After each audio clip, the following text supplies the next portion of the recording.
सो आपां क्या सी मटीरियल तीन वे नाल कैटेगराइज करांगे। एक कंडक्टर्स आ गए, ठीक है जी, जिहदे अक्रॉस असीं कंसीडर करते हैं कि भी they can easily conduct the electricity, यानी फ्लो ऑफ इलैक्ट्रॉन का ईजी पाथ मिलता। फिर अपने को आ गए सैमी कंडक्टर, ते थर्ड आ गए इंसुलेटर। हुण उन्हां मटीरियल्स दी जदों फॉर्मेशन हुंदी है, गल समझण वाली की है तुहाडे, समझियो बेटा।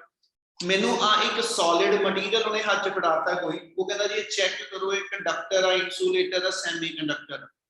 असी इस बने हुए मटीरियल की गल नहीं करन लगे, असी इस तो पिछे चले आ कि भी जदों ये मटीरियल बनाया गया, मतलब कोई गिवन मटीरियल आ, मान लो मेरे को मेटल आ, ठीक है, या आ मेरे को कोई इंसुलेटर आ, है ना। असी गल करन लगे कि जदों इस मटीरियल का मेरे को एक सिंगल एटम होएगा, इहदा एक क्रिस्टल, मान लो मेरे को ये सॉलिड दा मैं 1 mm का छोटा जिहा पीस ले ला, तो उस मिलियन बिलियंस ऑफ एटम्स पाए ने। असी गल ये करन लगे कि जदों मेरे को एज सच एक सिंगल आइसोलेटेड एटम होएगा किसी भी मटीरियल का, है ना, ते उसदे एनर्जी लेवल जिहड़े ने वो किस तरह असी शो अप करिए। ते जे उदां दे मटीरियल दे मेरे को एक दी थां ते 2 एटम आ जाण, ठीक है, वो कहता भी जो दो एटम आ गए तो जे मैं उन्होंने एटम्स के विचला गैप जिहड़ा वा वो घटाना शुरू करा, यानी एक दूजे के नीयर बाय एटम लैके आने शुरू करा, ये न्यूक्लीयस के नीयर बाय ये इलैक्ट्रॉन, ये न्यूक्लीयस के नीयर बाय ये इलैक्ट्रॉन, एक दूजे के इलैक्ट्रॉन एक दूजे के नीयर बाय। जदों एटम एक दूजे के नीयर बाय आने शुरू हुए, है ना, क्योंकि जदों असीं कहने सॉलिड आ, कोई मटीरियल सॉलिड कहने, असीं कहने बेटा सॉलिड की हैगा, in which atoms are very tightly packed. इहदा मतलब आ उन्हां च एटम जिहड़े ने वो एक दूजे दे बहुत क्लोज आए। वो कहंदा जदों एटम एक दूजे दे क्लोज लैके आउंदे ते उस मूवमेंट ते इन्हां इलैक्ट्रॉन्स दा इलैक्ट्रॉन नाल जिहड़ी इंटरैक्शन हुई, जिहड़ी इलैक्ट्रॉन दी दूजे दे न्यूक्लियस नाल इंटरैक्शन हुई, ਉਹਦੇ ਕਰਕੇ ਇਹਨਾਂ ਦੇ ਜਿਹੜੇ એનર્ਜੀ ਲੈਵਲਸ ਨੇ ਉਹ ਮੋਡੀਫਾਈ ਹੋਣੇ ਸ਼ੁਰੂ ਹੋ ਜਾਂਦੇ। मतलब आइसोलेटेड एटम होवे ਉਹਦੇ એનર્ਜੀ ਲੈਵਲ, ਤੇ ਜੇ ਮੇਰੇ ਕੋਲ ਇੱਕ ਕਹਿੰਦਾ ਜੀ ਐਸਾ ਜੋ ਸੋਲਿਡ ਕੋਈ ਮਟੀਰੀਅਲ ਗਿਵਨ ਆ ਜਿਸ ਚ ਮੇਰੇ ਕੋਲ ਬਿਲੀਅਨ ਆਫ ਐਟਮ ਇੱਕ ਦੂਜੇ ਦੇ ক্লোਜ਼ ਨੇ ਤੇ ਉਹਨਾਂ ਦੇ એનર્ਜੀ ਲੈਵਲ ਕਹਿੰਦਾ ਦੋਨੋਂ ਦੇ ਲੈਵਲ ਇੱਕੋ ਜਿਹੇ ਨਹੀਂ ਹੋਣਗੇ। ਅਸੀਂ ਕਹਿੰਦੇ ਜੀ ਜੇ ਆइसोलेटेड ਐਟਮ ਹੋਏਗਾ ਉਹਦੇ એનર્ਜੀ ਲੈਵਲ ਜਿਹੜੇ ਨੇ ਉਹ ਡਿਸਕ੍ਰੀਟ ਹੁੰਦੇ ਆ। ਡਿਸਕ੍ਰੀਟ ਦਾ ਮਤਲਬ हर ਉਹਦਾ એનર્ਜੀ ਲੈਵਲ ਜਿਹੜਾ ਵਾ ਉਹ ਅਸੀਂ ਵੱਖਰਾ ਵੱਖਰਾ ਦੇਖ ਸਕਦੇ ਹਾਂ। ਪਰ ਜੇ ਮੇਰੇ ਕੋਲ ਦੋ ਐਟਮ ਇੱਕ ਦੂਜੇ ਦੇ ক্লোਜ਼ ਆ ਤੇ ਅਸੀਂ ਕਹਿੰਦੇ ਜੀ ਉਹਨਾਂ ਦੇ ਆਊਟਰ એનર્ਜੀ ਲੈਵਲ ਜਿਹੜੇ ਨੇ ਉਹ ਇੱਕ ਦੂਜੇ ਨਾਲ ਇੰਟਰੈਕਟ ਕਰਨਾ ਸ਼ੁਰੂ ਕਰਦੇ ਆ ਤੇ ਉਸ ਇੰਟਰੈਕਸ਼ਨ ਦਾ ਰਿਜ਼ਲਟ ਇਹ ਨਿਕਲਦਾ ਕਿ ਉਹਨਾਂ ਦੇ ओरिजिनल એનર્ਜੀ ਲੈਵਲ ਜਿਹੜੇ ਨੇ ਉਹਨਾਂ ਦੀ ਜਗ੍ਹਾ ਤੇ ਉਹਨਾਂ ਦੇ ਮੋਡੀਫਾਈਡ એનર્ਜੀ ਲੈਵਲ ਬਣਨੇ ਸ਼ੁਰੂ ਹੋ ਜਾਂਦੇ। ਤੇ ਜੇ ਮੈਂ ਇਹਨਾਂ ਦੇ ਦੋ ਐਟਮ ਦੀ ਥਾਂ ਤੇ ਇਹ ਮੰਨ ਲਵਾਂ ਮੇਰੇ ਕੋ n number of atom, n ਨੂੰ ਅਸੀਂ ਮੰਨ ਲੈਂਦੇ 10 ਰੇਜ਼ ਟੂ ਪਾਵਰ 29 ਪਰ ਮੀਟਰ ਕਿਊਬ। 1 ਮੀਟਰ ਕਿਊਬ ਮੇਰੇ ਕੋਲ ਸਪੈਸੀਮਨ ਕੋਈ ਗਿਵਨ ਹੋਵੇ ਜਿਹਦਾ ਵੋਲਿਊਮ 1 ਮੀਟਰ ਕਿਊਬ ਹੋਗੇ, ਉਹਦੇ ਵਿੱਚ ਅਸੀਂ ਮੰਨਦੇ ਪਏ 10 ਰੇਜ਼ ਟੂ ਪਾਵਰ 29, ਇੱਕ ਦੇ ਮਗਰ 29 ਜ਼ੀਰੋ ਲਾ ਲਓ, ਇੰਨੇ ਨੰਬਰ ਆਫ ਐਟਮ ਜਿਹੜੇ ਨੇ ਜਦੋਂ ਉਹ ਇੱਕ ਦੂਜੇ ਦੇ ক্লোਜ਼ ਆਏ ਤੇ ਉਦੋਂ ਉਹਨਾਂ ਦੇ એનર્ਜੀ ਲੈਵਲ ਕਿਦਾਂ ਮੋਡੀਫਾਈ ਹੁੰਦੇ। ਉਸ ਚੀਜ਼ ਦੇ ਅੰਦਰ ਫਿਰ ਜਾ ਕੇ ਅਸੀਂ ਗੱਲ ਕਰਦੇ ਕਿ ਉਹਨਾਂ એનર્ਜੀ ਲੈਵਲ ਦੀ ਮੋਡੀਫਿਕੇਸ਼ਨ ਦੇ ਬਿਹਾਫ ਦੇ ਉੱਤੇ ਅਸੀਂ ਡਿਫਾਈਨ ਕਰਦੇ ਕਿ ਵੀ this material can be taken as the insulator, this one taken as the conductor ਔਰ this one taken as the semiconductor. ਇਹ ਤੁਹਾਡਾ ਚੈਪਟਰ ਤੁਹਾਡੇ ਟੌਪਿਕ ਦਾ ਨਾਮ ਆ ਬੈਂਡ ਥਿਊਰੀ ਆਫ ਸੋਲਿਡ ਜਾਂ energy band diagram of solid. ਉਹਨੇ explain ਕੀਤਾ ਹੁਣ ਇਸ ਟੌਪਿਕ ਨੂੰ ਕਿਸ ਬੇਸ ਦੇ ਉੱਤੇ, ਇੱਕ ਗ੍ਰਾਫ ਦੇ ਨਾਲ। ਗ੍ਰਾਫ ਅਸੀਂ ਪਲਾਟ ਕਰਦੇ ਪਏ ਦੋ ਵੇਰੀਏਬਲਸ, ਇੱਕ ਅਸੀਂ ਲੈਣ ਲੱਗੇ ਇੰਟਰ ਐਟੋਮਿਕ ਸਪੇਸਿੰਗ, ਠੀਕ ਹੈ, ਤੇ ਦੂਜਾ ਮੈਂ ਕੋਲ ਦੂਜੀ ਸਾਈਡ ਤੇ ਲੈ ਲਿਆ એનર્ਜੀ। ਉਹ ਕਹਿੰਦਾ ਕਿ ਵੀ ਜਦੋਂ ਇੰਟਰ ਐਟੋਮਿਕ ਸਪੇਸਿੰਗ ਜਿਹੜੀ ਆ ਉਹ ਚੇਂਜ ਹੋਣੀ ਸ਼ੁਰੂ ਹੋਏਗੀ ਤੇ ਇਹਦੇ ਕਰਕੇ એનર્ਜੀ ਲੈਵਲ 'ਚ ਕਿਆ ਕਿਆ ਚੇਂਜਸ ਆਉਣਗੀਆਂ। ਉਹਨੂੰ ਕਹਿੰਦਾ ਜੀ ਐਸਾ ਚ ਤੁਸੀਂ ਇੱਥੇ ਗ੍ਰਾਫਿਕਲੀ ਸ਼ੋ ਆਫ ਕਰਨ ਲੱਗੇ। ਅਸੀਂ ਇਹਦੇ ਵਿੱਚ ਐਗਜ਼ਾਮਪਲ ਕੋਡ ਕਰਨ ਲੱਗੇ ਕਿਉਂਕਿ ਆਪਾਂ ਮੇਨ ਡਿਸਕਸ ਕਰਨਾ ਜਿਹੜਾ ਮਟੀਰੀਅਲ ਉਹ ਸੈਮੀ ਕੰਡਕਟਰ, ਇਸ ਲਈ ਐਗਜ਼ਾਮਪਲ ਵੀ ਸੈਮੀ ਕੰਡਕਟਰ ਦੀ ਲੈਣ ਲੱਗਿਆ ਸਿਲੀਕॉन ਦੀ। सिलिकॉन या जर्मेनियम दोनों चो कोई मटीरियल ले लवा, ਤੇ ਸੈਮੀ ਕੰਡਕਟਰ ਮਟੀਰੀਅਲ ਜਿਹੜੇ ਨੇ ਉਹ ਟੈਟਰਾਵੇਲੈਂਟ ਨੇਚਰ ਚ ਹੁੰਦੇ। ਜਿੱਦਾਂ ਸਿਲੀਕਨ ਲਈਏ ਤੇ ਸਿਲੀਕਨ ਅਸੀਂ ਰਿਪਰੈਜ਼ੈਂਟ ਕਰਦੇ ਉਹਦਾ ਐਟੋਮਿਕ ਨੰਬਰ 14 ਆ ਜਾਏਗਾ। ਜੇ ਇਹਨੂੰ ਮੈਂ ਐਸਐਚ ਦੇ ਐਸਪੀਡੀ ਲੈਵਲ ਦੇ ਵਿੱਚ ਡਿਸਟ੍ਰੀਬਿਊਟ ਕਰਾਂ ਤਾਂ ਅਸੀਂ ਕਹਿੰਦੇ ਜੀ ਐਸਐਚ ਮੇਰੇ ਕੋਲ 1s2 2s2 2p6 3s2 ਤੇ 3p2। ਇਹਦਾ ਮਤਲਬ ਇਹ ਹੋਇਆ ਕਿ ਵੀ ਜਦੋਂ ਇਹਦੇ 14 ਇਲੈਕਟ੍ਰੋਨ ਡਿਸਟ੍ਰੀਬਿਊਟ ਕੀਤੇ ਐਸ ਸਬ ਸ਼ੈਲ ਦੇ ਅੰਦਰ ਦੋ ਇਨਰ ਸ਼ੈਲ ਜਿਹੜਾ ਸਭ ਤੋਂ ਸੀਗਾ ਉਹ ਕੰਪਲੀਟ ਭਰ ਗਿਆ। ਇਹਦੇ ਐਸ ਤੇ ਪੀ ਸੈਕੰਡ ਸ਼ੈਲ ਤੇ ਸਾਰੇ ਭਰ ਗਏ। ਥਰਡ ਸ਼ੈਲ ਦੇ ਅੰਦਰ ਆ ਕੇ ਜੇ ਸਬ ਸ਼ੈਲ ਚ ਚਲੀਏ ਇਹ ਚ 3s ਵਾਲਾ ਸ਼ੈਲ ਚ ਦੋ ਆਣੇ ਸੀ, ਦੋ ਆ ਗਏ। 3p6 ਤੱਕ ਆਂਦਾ ਯਾਨੀ 6 ਇੰਚ ਸਬ ਸ਼ੈਲ ਜਿਹੜੇ ਹੈਗੇ ਆ ਉਹਨਾਂ ਵਿੱਚੋਂ ਦੋ ਇਹਦੇ ਜਿਹੜੇ ਲੈਵਲ ਫਿਲਡ ਵਾ ਤੇ 4 ਲੈਵਲ ਇਹਦੇ ਐਮਟੀ। क्या इन्नी गल समझ लग रही?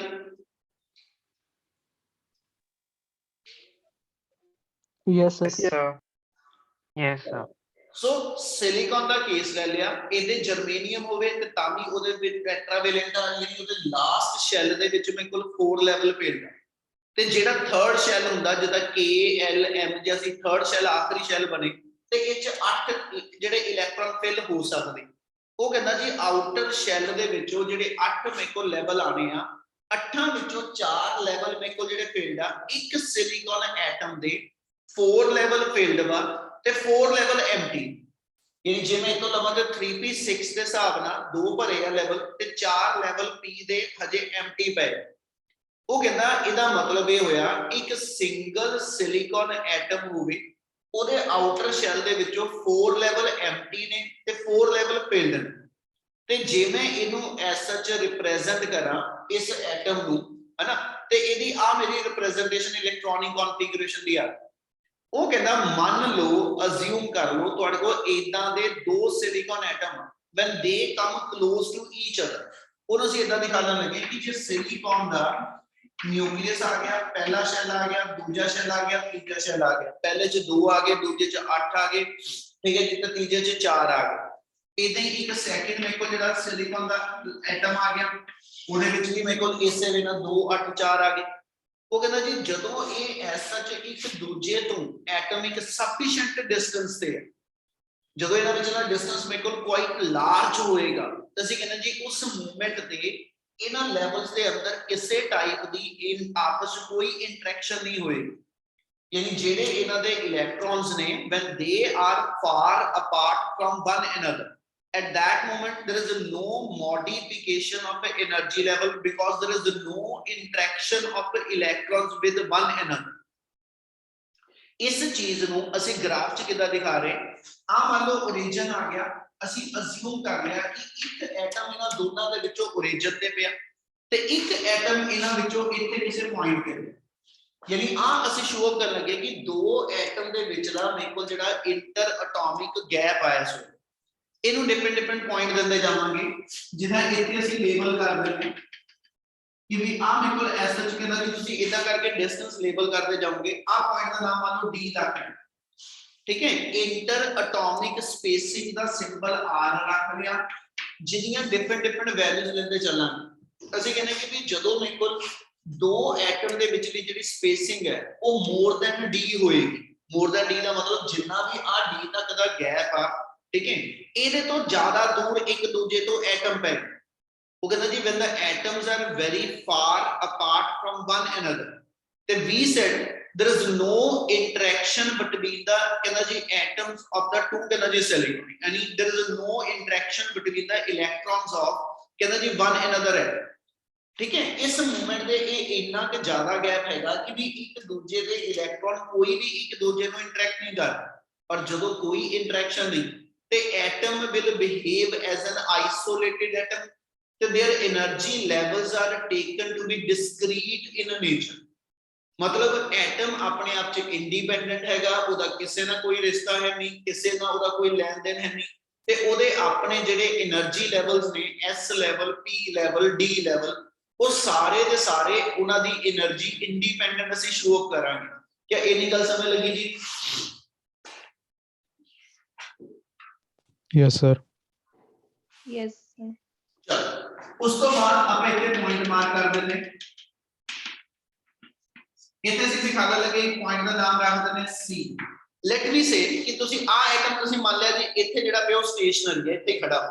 ਦੂਜਾ ਐਟਮ ਜਿਹੜਾ ਵਾ ਉਹ ਤੁਸੀਂ ਇਸ ਪੁਆਇੰਟ ਤੋਂ ਮੂਵ ਕਰਦੇ ਹੋਏ ਕਹਿੰਦਾ ਜੀ D ਤੋਂ ਉਰੇ ਲੈ, ਯਾਨੀ ਸੈਕਿੰਡ ਐਟਮ ਐਸ ਨੂੰ ਮੰਨ ਲਓ ਮੇਰੇ ਕੋਲ ਆ ਕਿਸੇ ਪੁਆਇੰਟ ਤੇ ਆ ਗਿਆ, ਠੀਕ ਹੈ। ਉਹ ਕਹਿੰਦਾ ਜੀ if the inter atomic spacing between the atom that is the R is greater than ਕਹਿੰਦਾ ਜੀ C but less than D, ਮਤਲਬ ਹੁਣ ਐਟਮ ਜਿਹੜੇ ਨੇ ਥੋੜੇ ਜਿਹੇ ਕਲੋਜ਼ ਆਏ, ਠੀਕ ਹੈ। ਬਟ ਸਟਿਲ ਅਸੀਂ ਕਹਿੰਦੇ ਕਿ ਵੀ ਜਦੋਂ ਇਹ ਐਟਮ ਹਜੇ ਇੱਕ ਕਲੋਜ਼ ਆਏ ਨੇ ਤੇ ਇਹਨਾਂ ਦੇ એનર્ਜੀ ਲੈਵਲ ਹਜੇ ਵੀ ਕੋਈ ਆਪਣੇ ਆਪ 'ਚ ਇੰਟਰੈਕਸ਼ਨ ਨਹੀਂ ਦਿਖਾਉਂਦੇ, ਯਾਨੀ ਉਹਨਾਂ ਦੀ ਡਿਸਕ੍ਰੀਟਨੈਸ ਜਿਹੜੀ ਆ ਉਹ ਹਜੇ ਵੀ ਮੇਨਟੇਨ ਆ।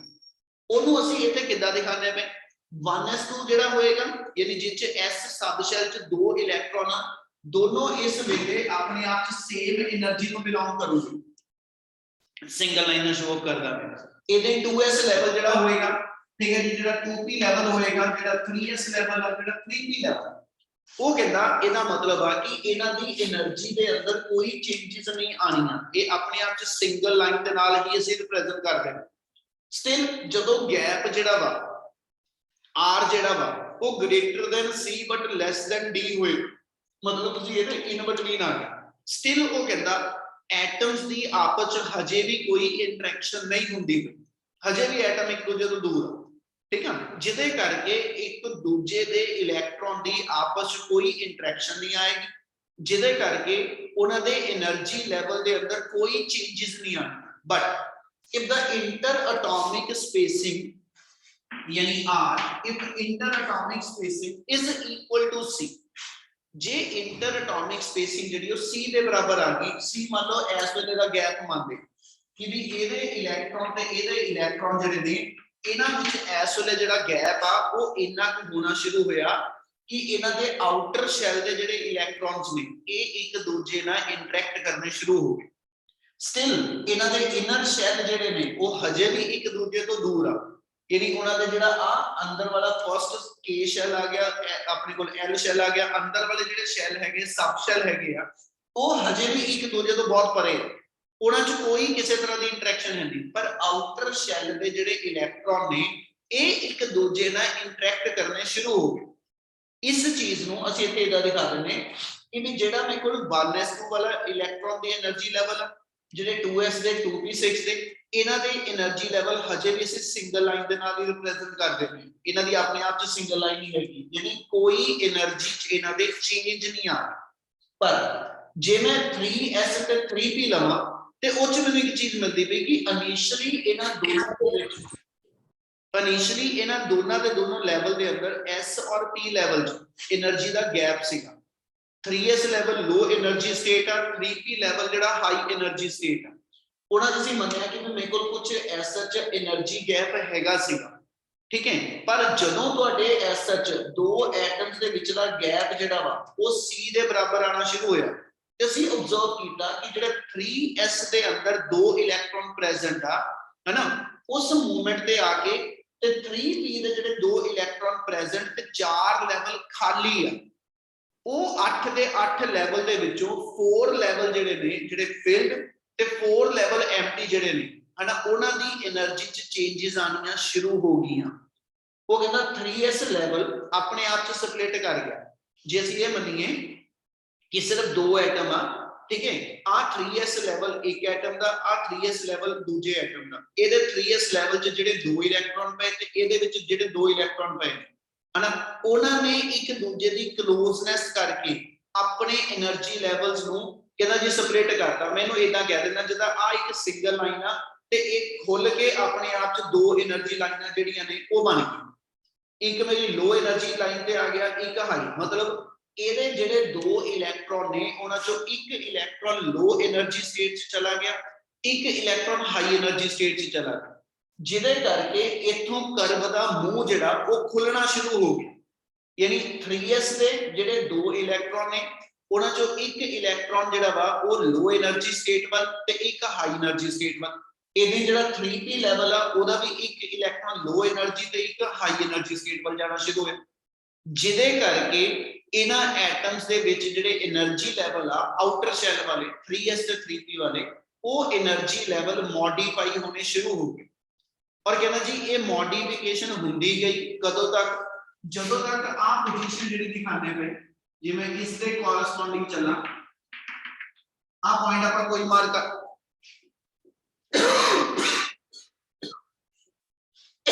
सॉरी आ कोई पॉइंट मार्क करते ने बी, वो कहना जी जदों तुहाडे इंटर एटॉमिक सेपरेशन ਜਦੋਂ ਤੁਹਾਡੀ ਇੰਟਰ ਐਟॉमिक ਸੈਪਰੇਸ਼ਨ ਜਿਹੜੀ ਆ ਉਹ B ਦੇ ਬਰਾਬਰ ਹੈਗੀ ਬੇਟਾ, ਯਾਨੀ ਐਟਮ ਦੀ ਕਲੋਜ਼ਨੈਸ C ਤੋਂ ਵੀ ਹੋਰ ਜ਼ਿਆਦਾ ਵਧਾਤੀ, ਯਾਨੀ ਇਹ ਐਟਮ ਹੋਰ ਇੱਕ ਦੂਜੇ ਦੇ ਕਲੋਜ਼ ਆਣੇ ਸ਼ੁਰੂ ਹੋਏ ਤੇ ਅਸੀਂ ਅਬਜ਼ਰਵ ਕੀਤਾ ਕਿ ਜਿਹੜਾ 3s ਦਾ ਇੱਕ ਇਲੈਕਟ੍ਰੋਨ ਹਾਈ એનર્ਜੀ ਸਟੇਟ ਵੱਲ ਗਿਆ ਸੀ ਤੇ ਇਹਦਾ 3p ਦਾ ਇੱਕ ਇਲੈਕਟ੍ਰੋਨ ਜਿਹੜਾ ਲੋ એનર્ਜੀ ਸਟੇਟ ਵੱਲ ਆਇਆ ਸੀ, ਹੈਨਾ।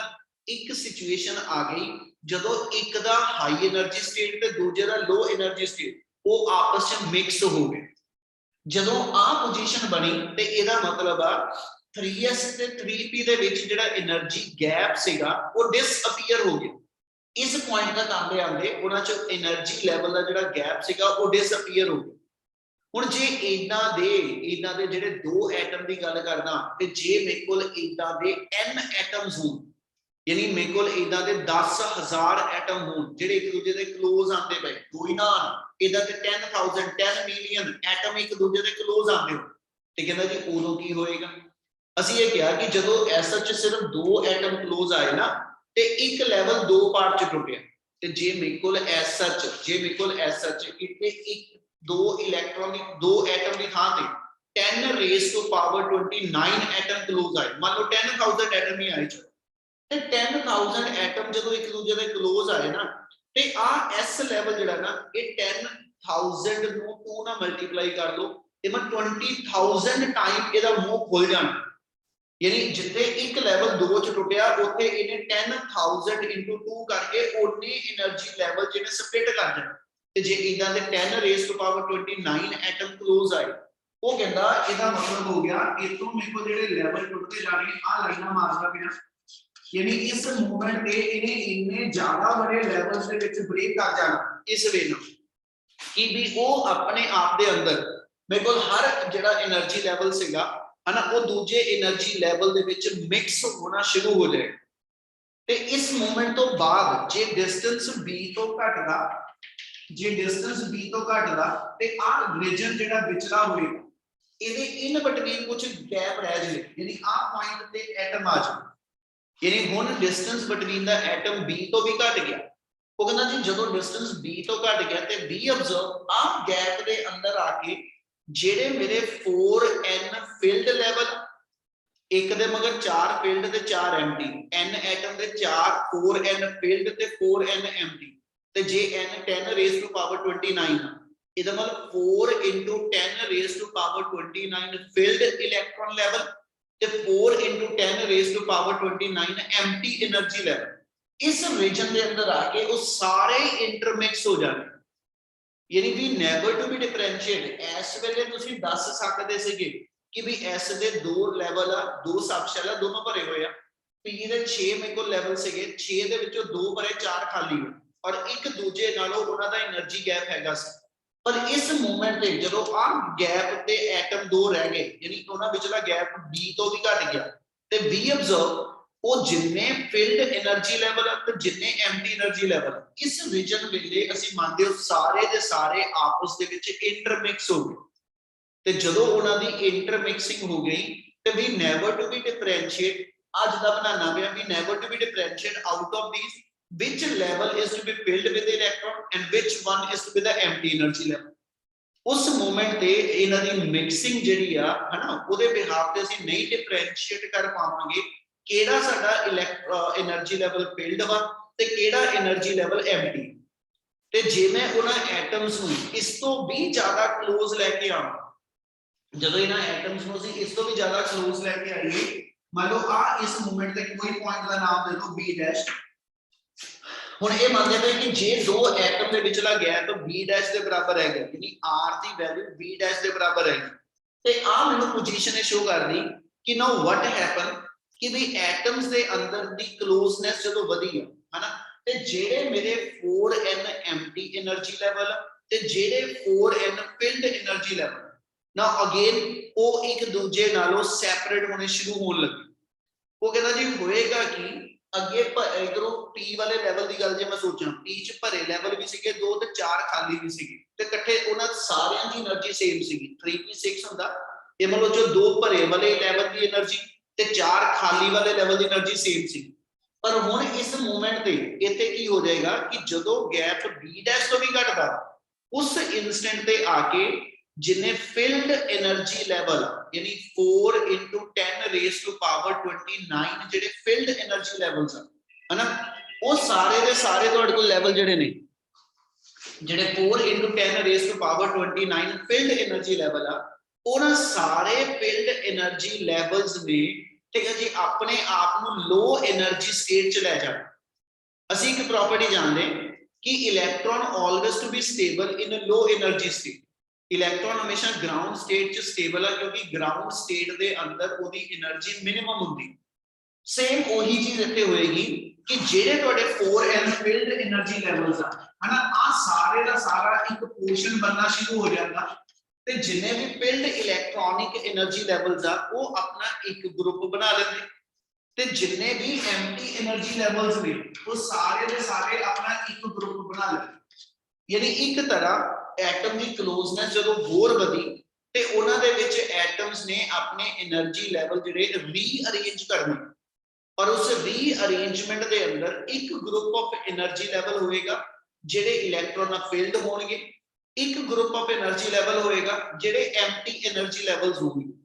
ਠੀਕ ਹੈ, ਉਹ ਜਿਹੜੇ ਗਰੁੱਪ ਆਫ એનર્ਜੀ ਲੈਵਲਸ ਨੇ ਹਨਾ, ਕਿਉਂਕਿ 4 into 10 raised to power 29 level ਆ, ਜਦੋਂ ਇੰਨੇ ਬੜੇ ਲੈਵਲ ਜਿਹੜੇ ਨੇ ਉਹ ਇੱਕ ਦੂਜੇ ਦੇ ਨਾਲ ਕਲੋਜ਼ਨੈਸ ਬਣਾਉਂਦੇ ਆ, ਤੇ ਉਹ ਮੈਨੂੰ ਆਪਣੇ ਆਪ ਚ ਅਸੀਂ ਉੱਥੇ ਵਰਡ ਯੂਜ਼ ਕਰਦੇ ਕਿ ਵੀ ਇਹ ਗਰੁੱਪ ਆਫ એનર્ਜੀ ਲੈਵਲ ਨੂੰ ਬੈਂਡ ਕਹਿ ਦੇ।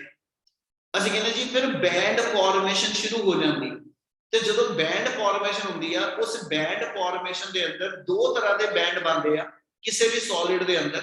ਠੀਕ ਹੈ ਜੀ, ਇੱਕ ਵਿਚ ਆਰ ਫਿਲਡ ਵਿਦ ਇਲੈਕਟ੍ਰੋਨ, ਇੱਕ ਮੇਰੇ ਕੋਲ ਉਹ ਆ ਗਏ ਲੈਵਲ ਸਾਰੇ ਦੇ ਸਾਰੇ ਵਿਚ ਆਰ ਫਿਲਡ ਵਿਦ ਇਲੈਕਟ੍ਰੋਨ, ਜਿਹਨਾਂ ਚ ਇਲੈਕਟ੍ਰੋਨ ਫਿਲਡ ਹੈਗੇ ਆ, ਔਰ ਇੱਕ ਮੇਰੇ ਕੋਲ ਆ ਗਏ ਜਿਹੜੇ ਸਾਰੇ ਦੇ ਸਾਰੇ ਮੇਰੇ 4n empty energy levels, or both these level are separated from one another with a certain finite gap। ठीक है, और उस गैप ਨੂੰ ਅਸੀਂ ਨਾਮ ਦੇ ਦਿੰਦੇ ਹਾਂ forbidden energy gap। forbidden energy gap ਦਾ ਮਤਲਬ ਇਹ ਹੋਏਗਾ ਕਿ ਇਸ ਗੈਪ ਦੇ ਅਕ੍ਰੋਸ ਕੋਈ ਵੀ ਇਲੈਕਟ੍ਰੋਨ ਜਿਹੜਾ ਉਹ ਐਗਜ਼ਿਸਟ ਨਹੀਂ ਕਰ ਰਿਹਾ। ਠੀਕ ਹੈ, ਜਿੰਨੇ ਵੀ ਫਿਲਡ એનર્ਜੀ ਲੈਵਲਸ ਆ ਉਹਨਾਂ ਸਾਰਿਆਂ ਨੇ ਮਿਲ ਕੇ ਇੱਕ ਆਪਣਾ ਗਰੁੱਪ ਬਣਾ ਲੈਣਾ, ਜਿਹਨੂੰ ਅਸੀਂ ਨਾਮ ਦਿੰਦੇ ਵੈਲੈਂਸ ਬੈਂਡ ਬਣ ਜਾਏਗਾ। ਯਾਨੀ ਇਹਨੂੰ ਨਾਮ ਦਵਾਂਗੇ ਇਹ ਮੇਰਾ ਵੈਲੈਂਸ ਬੈਂਡ ਆ ਜਾਏਗਾ, और आज जिन्ने दे जिन्ने मेरे एम्प्टी एनर्जी लेवल्स ने they all form the energy conduction band. यानी दो तरह के बैंड बन गए, एक electron of filled energy level gap है गया, और एक मेरे को जेडे वो एम्प्टी एनर्जी लेवल्स जेडे फील्ड ने they are to be called as the valence band, और जेडे एम्प्टी ने they are to be called as the conduction band. And gap between the two, gap between the two Eno C Eg ਨਾਲ represent ਕਰਾਂਗੇ, and that is to be called as the forbidden energy gap।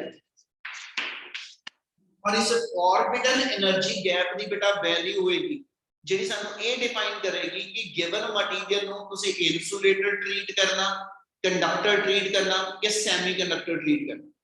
ਪਰ ਕੋਈ ਵੀ solid, ਉਸ solid ਦੇ ਅੰਦਰ ਜਦੋਂ atom ਇੱਕ ਦੂਜੇ ਦੇ ਕਲੋਜ਼ ਆਉਂਦੇ ਉਹਨਾਂ ਦੇ ਅੰਦਰ એનર્ਜੀ ਲੈਵਲ ਕਿੱਦਾਂ ਮੋਡੀਫਾਈ ਹੁੰਦੇ।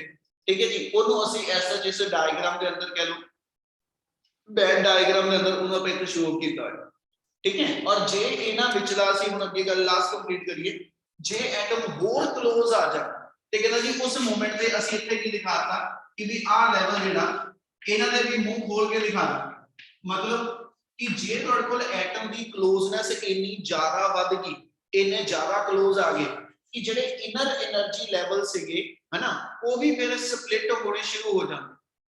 ਠੀਕ ਹੈ ਜੀ, ਪਰ ਅਸੀਂ ਗੱਲ ਕਰਦੇ ਪਏ ਕਿ ਵੀ ਬੈਂਡ ਫਾਰਮੇਸ਼ਨ ਜਿਹੜੀ ਉਹ ਆਊਟਰ એનર્ਜੀ ਲੈਵਲ ਦੀ ਸਪਲਿਟਿੰਗ ਨਾਲ ਬਣ ਜਾਂਦੀ। ਇਸ ਲਈ ਇਸ ਮੂਵਮੈਂਟ ਤੇ ਜਿਹੜਾ ਵੈਲੈਂਸ ਤੇ ਕੰਡਕਸ਼ਨ ਬੈਂਡ ਬਣੇਗਾ ਉਹ ਡਿਫਰੈਂਸ਼ੀਏਟ ਕਰੇਗਾ, ਉਹਨਾਂ ਵਿਚਲਾ ਗੈਪ ਜਿਹੜਾ ਵਾ ਉਹ ਡਿਫਰੈਂਸ਼ੀਏਟ ਕਰੇਗਾ ਕਿ whether the material is to be an insulator, semiconductor or the conductor. क्या इन्नी गल समझ लगी? Yes, sir. Depending upon the forbidden energy gap between the material, we can differentiate whether the materials are taken to be conductor, insulator or semiconductor.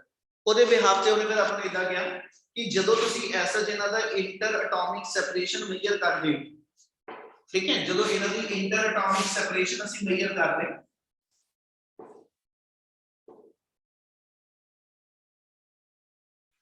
ਉਹਨੂੰ ਸਿੱਧੇ ਇਦਾਂ show ਕਰਦੇ ਨੇ। ਪਹਿਲਾਂ ਇੱਕ ਹੋਰ ਵਰਡ ਐਡ ਕਰ ਦੇਣਾ, ਵੈਲੈਂਸ ਬੈਂਡ ਕਿਹਨੂੰ ਕਹਿੰਦੇ?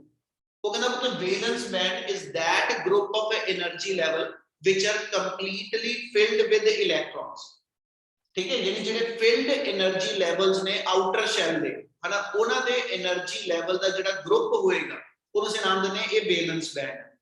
ਕੰਡਕਸ਼ਨ ਬੈਂਡ ਅਸੀਂ ਕਿਹਨੂੰ ਕਹਿੰਦੇ? ਕਹਿੰਦਾ ਜੀ ਜਿਹੜੇ ਐਮਟੀ એનર્ਜੀ ਲੈਵਲਸ ਨੇ, ਜਿਹੜਾ ਇੱਕ ਐਟਮ ਦੇ ਵਿੱਚ 4 ਉਹਦੇ ਐਮਟੀ એનર્ਜੀ ਲੈਵਲ ਤੇ ਇਦਾਂ ਦੇ ਜਿੰਨੇ ਐਟਮਸ ਨੇ ਉਹਨਾਂ ਸਾਰਿਆਂ ਦੇ ਜਿੰਨੇ ਵੀ ਟੋਟਲ ਉਹ ਐਮਟੀ એનર્ਜੀ ਲੈਵਲਸ ਬਣੇ, ਉਸ ਐਮਟੀ એનર્ਜੀ ਲੈਵਲਸ ਦੇ ਗਰੁੱਪ ਨੂੰ ਅਸੀਂ ਕੰਡਕਸ਼ਨ ਬੈਂਡ ਕਹਿੰਦੇ। So valence band is that energy level which is completely filled with valence electron, and conduction band is that group of energy level which is completely empty or partially filled, mainly empty, otherwise we consider karte partially filled. And the forbidden energy gap, it is the gap between the valence and conduction. ਉਹਨੂੰ ਸਿੱਧਾ ਕਹਿੰਦੇ it is the gap between the ਕਹਿੰਦਾ ਜੀ topmost valence band and ਕਹਿੰਦਾ ਜੀ lower most level of the conduction band. Conduction band ਦਾ ਜਿਹੜਾ ਸਭ ਤੋਂ lowest level ਹੋਏਗਾ ਤੇ valence band ਦਾ ਜਿਹੜਾ topmost level ਹੋਏਗਾ, ਇਹਨਾਂ ਦੋਨਾਂ ਦੇ ਵਿੱਚ ਜਿਹੜਾ ਗੈਪ ਆ ਉਹਨੂੰ ਅਸੀਂ ਨਾਮ ਦਿੰਦੇ ਇਹ forbidden energy gap. ਕਲੀਅਰ ਹੈ ਨੀ ਗੱਲ?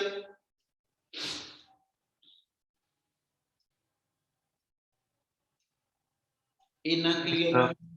Yes, sir. Yes, sir. ਹੁਣ ਇਹਦੇ ਵਿੱਚ ਇੱਕ ਟਰਮ ਤੁਹਾਨੂੰ ਪੜਨ ਦਊਂਗਾ, ਫਰਮੀ ਲੈਵਲ ਤੇ ਫਰਮੀ એનર્ਜੀ। ਇਹ ਤੁਸੀਂ ਪੜ੍ਹੇ ਹੋਵੇ ਤਾਂ ਮੈਂ ਪੁੱਛੂੰਗਾ ਜ਼ਰੂਰ ਗੱਲ ਤੁਹਾਡੇ ਤੋਂ, ਹਜੇ ਕੰਟੀਨਿਊ ਰੱਖਾਂਗਾ।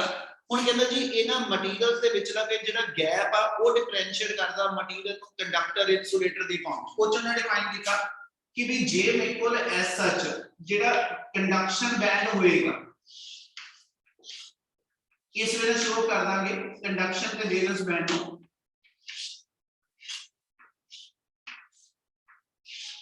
ठीक है, तो वैलेंस बैंड की रिप्रेजेंटेशन के लिए ਉਹਦੇ ਅੰਦਰ ਇਲੈਕਟ੍ਰੋਨ ਜਿਹੜੇ ਉਹ ਸ਼ੋ ਕਰ ਲਾਂਗੇ, ਠੀਕ ਹੈ ਜੀ, ਇਸ ਵੇਲੇ ਇਲੈਕਟ੍ਰੋਨ ਸ਼ੋ ਕਰ ਲਾਂਗੇ। ਕੰਡਕਸ਼ਨ ਬੈਂਡ ਅਸੀਂ ਐਮਪੀ ਸ਼ੋ ਕਰ ਲਿਆ। ਉਹ ਕਹਿੰਦਾ ਜੀ ਇਹਨਾਂ ਦੋਨਾਂ ਦੇ ਅੰਦਰ ਜੇ ਅਸੀਂ ਐਸਐਚ ਲੈ ਕੇ ਚੱਲੀਏ, ਜੇ ਇਹਨਾਂ ਮਟੀਰੀਅਲਸ ਦੇ ਵਿਚਲਾ ਜਿਹੜਾ એનર્ਜੀ ਗੈਪ ਆ, ਠੀਕ ਹੈ, if this energy gap is more than 3 electron volt, ਮਤਲਬ ਜਦੋਂ 0 ਕੈਲਵਿਨ ਟੈਂਪਰੇਚਰ ਤੇ ਕਿਸੇ ਇਲੈਕਟ੍ਰੋਨ ਨੂੰ ਵੈਲੈਂਸ ਬੈਂਡ ਤੋਂ ਜੰਪ ਕਰਕੇ ਕੰਡਕਸ਼ਨ ਬੈਂਡ ਤੱਕ ਜਾਣ ਵਾਸਤੇ ਜੇ more than 3 electron volt energy required ਹੋਵੇ ਤਾਂ ਅਸੀਂ ਕਹਿੰਦੇ ਜੀ in that case this much amount of energy is not available with the electron. ਠੀਕ ਆ, ਇਹਦਾ ਮਤਲਬ ਆ ਕਿ ਜਦੋਂ એનર્ਜੀ ਗੈਪ 3 ਇਲੈਕਟ੍ਰੋਨ ਵੋਲਟ ਤੋਂ ਜ਼ਿਆਦਾ ਵੱਡਾ ਹੋਏਗਾ ਨਾ, ਤੇ ਉਸ ਵੇਲੇ ਇਲੈਕਟ੍ਰੋਨ ਕੋ ਇੰਨੀ એનર્ਜੀ ਨਹੀਂ ਹੋਏਗੀ ਕਿ ਉਹ ਵੈਲੈਂਸ ਬੈਂਡ ਦਾ ਬੌਂਡ ਤੋੜ ਕੇ ਇਹ ਤੋਂ ਕੰਡਕਸ਼ਨ ਬੈਂਡ 'ਚ ਜੰਪ ਕਰੇ। ਤੇ ਜਿੰਨੇ number of free electron conduction band ਵਿੱਚ ਜ਼ਿਆਦਾ ਹੋਣਗੇ, ਉਨੀ ਮਟੀਰੀਅਲ ਦੀ ਕੰਡਕਟਿਵਿਟੀ ਜ਼ਿਆਦਾ ਹੁੰਦੀ। ਤੇ ਇਹਦਾ ਮਤਲਬ ਆ ਜੇ ਤੁਹਾਡੇ ਕੋਲ ਐਸਾ ਚ ਇਲੈਕਟ੍ਰੋਨ ਕੋਲ ਇੰਨੀ એનર્ਜੀ ਹੈ ਨਹੀਂ ਕਿ ਜੰਪ ਕਰਕੇ ਵੈਲੈਂਸ ਤੋਂ ਕੰਡਕਸ਼ਨ 'ਚ ਜਾਵੇ, ਤਾਂ ਅਸੀਂ ਕਹਿੰਦੇ ਜੀ ਇਸ ਮਟੀਰੀਅਲ 'ਚ ਕੰਡਕਸ਼ਨ ਪੋਸੀਬਲ ਨਹੀਂ ਹੋਈ। ਇਸ ਲਈ ਸੱਚ ਮਟੀਰੀਅਲ ਜਿਹੜੇ ਹੋਣਗੇ, it means such materials are taken to be an insulator. ਇਹਦਾ ਮਤਲਬ ਹੋ ਗਿਆ ਜੇ ਫॉर ਵੈਲੈਂਸ ਬੈਂਡ ਤੋਂ ਕੰਡਕਸ਼ਨ ਬੈਂਡ 'ਚ ਇਲੈਕਟ੍ਰੋਨ ਨੇ ਜੰਪ ਕਰਨਾ ਤੇ ਉਹਨੂੰ as such more than 3 electron volt energy required ਹੋਵੇ, ਜਿਹੜੀ ਉਹਦੇ ਕੋਲ ਅਵੇਲੇਬਲ ਨਹੀਂ ਹੈਗੀ, ਤੇ in that case no electron can jump from valence band to conduction band, ਤੇ in that case that material is taken to be an insulator. ਅਸੀਂ ਕਹਿੰਦੇ ਜੀ ਇਲੈਕਟ੍ਰੋਨ ਦੇ ਫ੍ਰੀ ਪਾਥ ਨਹੀਂ ਬਣਦਾ ਪਿਆ, ਇਲੈਕਟ੍ਰੋਨ ਕੰਡਕਸ਼ਨ ਤੱਕ ਨਹੀਂ ਪਹੁੰਚ ਪਾ ਰਹੇ, ਇੰਨੀ એનર્ਜੀ ਅਵੇਲੇਬਲ ਨਹੀਂ ਹੈਗੀ, ਇਸ ਲਈ ਉਹ ਮਟੀਰੀਅਲ ਮੇਰੇ ਕੋਲ ਜਿਹੜਾ ਉਹ ਇਨਸੂਲੇਟਰ ਆ। ਜਿੱਦਾਂ ਡਾਇਮੰਡ ਹੋ ਗਿਆ ਹਨਾ, ਜਾਂ ਹੋਰ ਇਸੇ ਟਾਈਪ ਦਾ ਕੋਈ ਮਟੀਰੀਅਲ ਲੈ ਲਓ, ਉਹ ਇਨਸੂਲੇਟਰ ਇਸ ਬੇਸ ਤੇ ਆ ਕਿਉਂਕਿ ਉਹਨਾਂ ਨੂੰ ਕੰਡਕਸ਼ਨ ਕਰਨ ਵਾਸਤੇ ਇਲੈਕਟ੍ਰੋਨ ਜਿਹੜਾ ਵਾ ਉਹ ਵੈਲੈਂਸ ਤੋਂ ਕੰਡਕਸ਼ਨ ਤੱਕ એનર્ਜੀ ਨਹੀਂ ਪਹੁੰਚਾ ਪਾ ਰਿਹਾ ਕਿ ਇਲੈਕਟ੍ਰੋਨ ਜੰਪ ਕਰਕੇ ਵੈਲੈਂਸ ਤੋਂ ਕੰਡਕਸ਼ਨ 'ਚ ਜਾਵੇ। ਪਰ ਜੇ ਇਹੀ ਮਟੀਰੀਅਲ ਦੇ ਵਿਚਲਾ ਗੈਪ ਜਿਹੜਾ ਵਾ, ठीक है जी, if it is approximately कहना जी equal to 1 electron volt, जे ये एनर्जी गैप दी वैल्यू 1 इलेक्ट्रॉन वोल्ट दे आसपास आ जाए तो this much amount of energy available with the electron and they can jump from valence band to conduction, ठीक है जी। फिर इन्नी energy नाल इलेक्ट्रॉन जेड़ा वो वैलेंस तो कंडक्शन दे अंदर चले जांदा ते जदों वैलेंस तो कंडक्शन च इलेक्ट्रॉन जांदा तो ਅਸੀਂ ਕਹਿੰਦੇ ਜੀ मटीरियल दे अंदर कुछ कंडक्टिविटी पॉसिबल हो गई तो such materials are to be taken as the कहना जी semiconductor। लो टेंपरेचर ते इलेक्ट्रॉन को इतनी एनर्जी भी नहीं, मैं सेमीकंडक्टर की डेफिनेशन पे आ रहा हूं। those material which behave as an insulator at low temperature and behave as a good conductor at high temperature, ਉਹਦਾ ਮਤਲਬ ਇਹ ਆ लो टेंपरेचर ते इलेक्ट्रॉन को इतनी एनर्जी अवेलेबल नहीं हैगी कि they can jump from valence to conduction, इस करके वो मटेरियल इंसुलेटर की तरह बिहेव करता। But with the rise in temperature of the material, with the rise in temperature of the material, electron will break the bond in valence bond, ठीक है। जेड़ा valence band हैगा उस च इलेक्ट्रॉन जेड़ा वा न्यूक्लियस दे नाल अपना बॉन्ड तोड़ लेंदा, तोड़ के वो इलेक्ट्रॉन जेड़ा वैलेंस तो कंडक्शन दे अंदर एनर्जी मूव कर जांदा, इते शिफ्ट कर जांदा ते जदों इलेक्ट्रॉन वैलेंस तो कंडक्शन च जांदा ते then it can contribute in the conductivity. इसलिए जिद्दां जिद्दां टेंपरेचर इंक्रीज हुंदा जांदा वैलेंस बैंड चो इलेक्ट्रॉन जेडे ने they got this much amount of energy, जिद्दां सिलिकॉन ते जर्मेनियम है ना, सिलिकॉन जर्मेनियम दे अंदर एक दे विच 0.7 इलेक्ट्रॉन वोल्ट और एक दे विच 1.1 इलेक्ट्रॉन वोल्ट एनर्जी चाहिए, and this much amount of energy is easily to be possessed by the electron in valence band, and electron will break the bond in valence band and jump to the conduction। इस करके जिद्दां जिद्दां temperature वधदा जांदा electron ਨੂੰ ਇੱਥੇ valence band 'ਚ energy मिली जाती and they will shift from valence to conduction। और ਜਦੋਂ electron valence ਤੋਂ कंडक्शन 'ਚ ਜਾਂਦਾ ਤੇ ਆਪਣੇ ਪਿੱਛੇ ਜਿਹੜਾ ਵਾ ਉਹ ਬੌਂਡ ਆਪਣਾ ਤੋੜ ਕੇ ਗਿਆ, ਅਸੀਂ ਕਹਿੰਦੇ ਜਿੱਥੇ ਡੈਫੀਸ਼ੀਐਂਸੀ ਆਫ ਇਲੈਕਟ੍ਰੋਨ ਕ੍ਰੀਏਟ ਹੋਈ ਚੱਲੇਗਾ ਤੇ ਜਦੋਂ ਡੈਫੀਸ਼ੀਐਂਸੀ ਆਫ ਇਲੈਕਟ੍ਰੋਨ ਕ੍ਰੀਏਟ ਹੁੰਦਾ ਇਹਨੂੰ ਅਸੀਂ ਕਹਿੰਦੇ ਹੋਲ ਬਣਦੇ ਜਾ ਰਹੇ। ਸੋ ਸੈਮੀ ਕੰਡਕਟਰ ਮਟੀਰੀਅਲ ਦੇ ਅੰਦਰ ਦੋ ਤਰ੍ਹਾਂ ਦੇ ਚਾਰਜ ਕੈਰੀਅਰ ਗਿਣਾਂਗੇ, ਇੱਕ ਇਲੈਕਟ੍ਰੋਨ ਔਰ ਇੱਕ ਹੋਲਸ, ਠੀਕ ਹੈ। ਡੈਫੀਸ਼ੀਐਂਸੀ ਆਫ ਇਲੈਕਟ੍ਰੋਨ ਨੂੰ ਅਸੀਂ ਹੋਲ ਕਹਿੰਦੇ, ਅਸੀਂ ਕਹਿੰਦੇ ਜੀ ਇੱਥੇ ਮੇਰੇ ਕੋਲ ਹੋਲ ਕ੍ਰੀਏਟ ਹੋ ਜਾਏਗਾ ਔਰ ਇਹਦਾ ਇਲੈਕਟ੍ਰੋਨ ਜਿਹੜਾ ਉਹ ਕੰਡਕਸ਼ਨ ਬੈਂਡ 'ਚ ਚਲਾ ਗਿਆ। More number of electrons are to be crossing from valence to conduction, it means more is the conductivity of the material, ठीक है। ਤੇ थर्ड ਗੱਲ ਕਰਾਂਗਾ ਜੇ ਇਹ ਦੋਨਾਂ ਦੇ ਅੰਦਰ ਯਾਨੀ valence ਤੇ conduction band ਇਦਾਂ ਨਾ ਹੋ ਕੇ valence और conduction band ਮੇਰੇ ਕੁਝ ਇਸ ਵੇ ਨਾਲ ਇੱਕ ਦੂਜੇ ਨਾਲ ਓਵਰਲੈਪ ਹੀ ਕਰ ਜਾਣ, ਠੀਕ ਹੈ। ਆ ਇੱਕ ਇਦਾਂ ਦਾ ਰਿਲੇਸ਼ਨ ਆ ਗਿਆ, ठीक है जी, which is neither the कहना जी only belong to the valence band nor only belong to the conduction, मतलब ये इस वेले जेड़ा इलेक्ट्रॉन हैगे आ ਉਹਨੂੰ वैलेंस ਤੋਂ कंडक्शन ਚ ਜਾਣ ਵਾਸਤੇ ਕੋਈ એનર્ਜੀ ਨਹੀਂ ਰਿਕੁਆਇਰਡ ਹੈਗੀ, almost negligible energy required and that is easily available at all the temperature, ठीक है। with the electron ਇਹ ਮਤਲਬ ਇਲੈਕਟ੍ਰੋਨ ਕੋਲ ਹਰ ਟੈਂਪਰੇਚਰ ਤੇ ਇੰਨੀ ਕਿ એનર્ਜੀ ਅਵੇਲੇਬਲ ਆ ਜਿਹਦੇ ਨਾਲ ਉਹ ਵੈਲੈਂਸ ਤੋਂ ਕੰਡਕਸ਼ਨ ਦੇ ਵਿੱਚ ਕੰਡਕਟਿਵਿਟੀ ਚ ਰੋਲ ਪਲੇ ਕਰੀ ਜਾਂਦਾ। ਇਸ ਕਰਕੇ ਜੇ ਇਹਨਾਂ ਦੇ ਬੈਂਡ ਜਿਹੜੇ ਨੇ ਵੈਲੈਂਸ ਤੇ ਕੰਡਕਸ਼ਨ ਉਹ ਓਵਰਲੈਪ ਹੀ ਕਰ ਜਾਣ ਯਾਨੀ ਉਹਨਾਂ ਦਾ એનર્ਜੀ ਗੈਪ ਜਿਹੜਾ ਉਹ ਖਤਮ ਹੋ ਜਾਵੇ, ਉਸ ਮੂਮੈਂਟ ਦੇ ਜਿਹੜੇ ਮੇਰੇ ਕੋਲ ਮਟੀਰੀਅਲ ਆ they are taken to be conductors. ਜੇ ਉਹਨਾਂ ਦੇ ਵਿਚਲਾ એનર્ਜੀ ਗੈਪ ਜਿਹੜਾ ਵਾ ਉਹ 1 ਇਲੈਕਟ੍ਰੋਨ ਵੋਲਟ ਦੇ ਆਸ-ਪਾਸ એનર્ਜੀ ਦਾ ਹੋਵੇ ਤੇ ਉਹ ਮਟੀਰੀਅਲ ਮੇਰੇ ਸੈਮੀ ਕੰਡਕਟਰ, ਤੇ ਜੇ ਉਹਨਾਂ ਦਾ energy gap more than 3 electron volt ਦਾ ਹੋਵੇ ਤੇ those materials are taken to be the insulator. So depending upon the forbidden energy gap between the energy valence and conduction band, we decide whether the material is taken to be an insulator, semiconductor or conductor। क्या इतना clear होया जी? Yes, Yes, sir. sir. Yes, sir. Yes, sir.